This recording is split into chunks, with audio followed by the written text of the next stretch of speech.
Hey everyone, thanks for joining me. I'm Jake the Great, and in this video we're going to cover Nashville Super Speedway weekend racing for all three series. This weekend is going to start off with truck racing.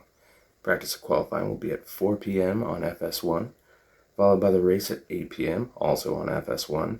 Hopefully we'll have Eric Brennan doing the booth and the call, the play-by-play. Nothing against Jamie Little, but she's a way better pit reporter than she is a commentator or play-by-play analyst by far. So, just how it goes.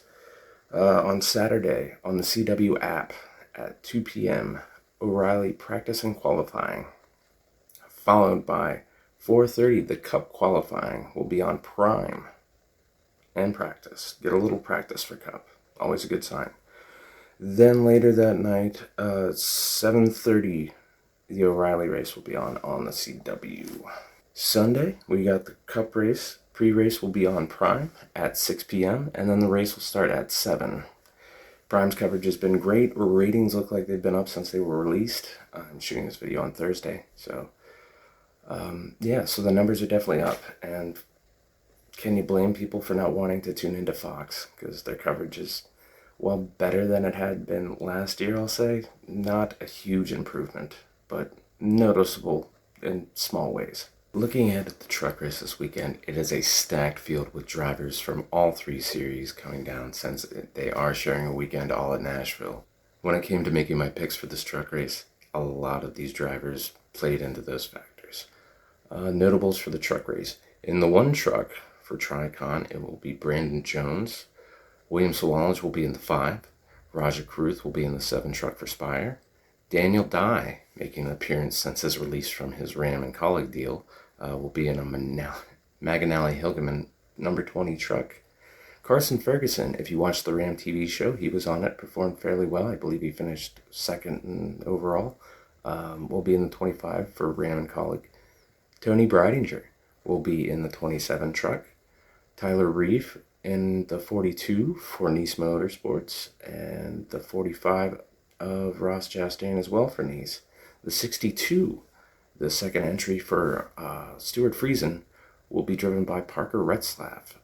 Hoping to see good things out of him. His performance in the Viking car in the O'Reilly series has been really impressive, so hoping to see good things out of him. And last but not leastly, coming down to race in the 77 truck for Spire is Jesse Love. In this race last year, Roger Carruth got his second career win in the truck series, followed by Corey Heim, who's not in this event, but he is in the Cup race, so see how he performs there. Corey Day finished 5th in the 7 truck, so it's going to be interesting. My pick for the truck race, I'm going to have to go with Roger Carruth doing it again. Let's see him go back to back since he's coming down. He's familiar with these trucks. He's already won at this racetrack. He's probably comfortable, and he's in the same, well, not the same truck, but for the same team he was last year. I think Chastain could also be very good in this race. He's always good in the trucks. He overperforms in Nice Motorsports. He definitely elevates that equipment. So, it'd be good to see him. Who do I think is going to suck? I think Tyler Ankrum. I don't think he's performed as well as his teammate Eckes. His other teammate's Chris Wright, and nothing against Chris Wright, not hard to outperform him most weeks. Ankrum's a veteran of this series at this point. I expect to see more out of him. Just not seeing it this year.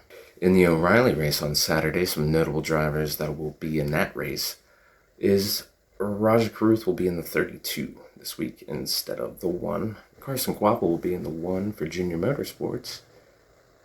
Cletus McFarlane returns to the O'Reilly series in the 33 for RCR. And the 88 will be driven by Larson. So Larson in an O'Reilly race in the 88. Anyone that gets in that car is a threat of racing and winning. Notable for the Cup race of Corey Heim in the 67 car for 2311 Racing. See how well he performs. He didn't really wow me while I was at Charlotte, but he's still getting his feet wet. He has not run a full season of Cup. So we'll see if he does well in this race than he did at Charlotte. But who do I have to win in the Cup? Well, I had to look at last year's results for that too, which didn't really give me a whole lot to go off of because Ryan Blaney won the race. And I like to think Ryan Blaney could just go out there and perform great, but that whole team at Penske has seemed off this year. Not sure what's going on at Penske. Like, Ryan Blaney's pit crew hasn't been great. Joey Logano hasn't been performing like himself all year. And Cindric has been performing better than Logano, but still about average.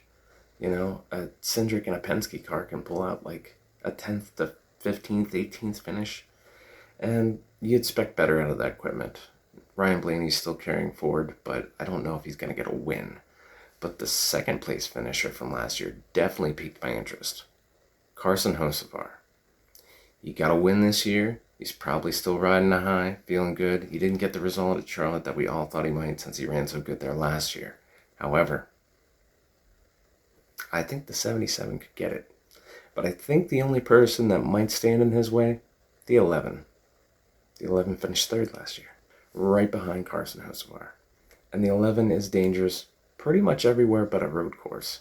And even then, he's still improved on those. He's still refined his craft. So, kudos to the 11. I'm not saying he can't. Eric Jones may be someone to look out for as far as being good. Not great, but pretty good. He finished 7th in this race last year, and he performed pretty darn good last week at Charlotte.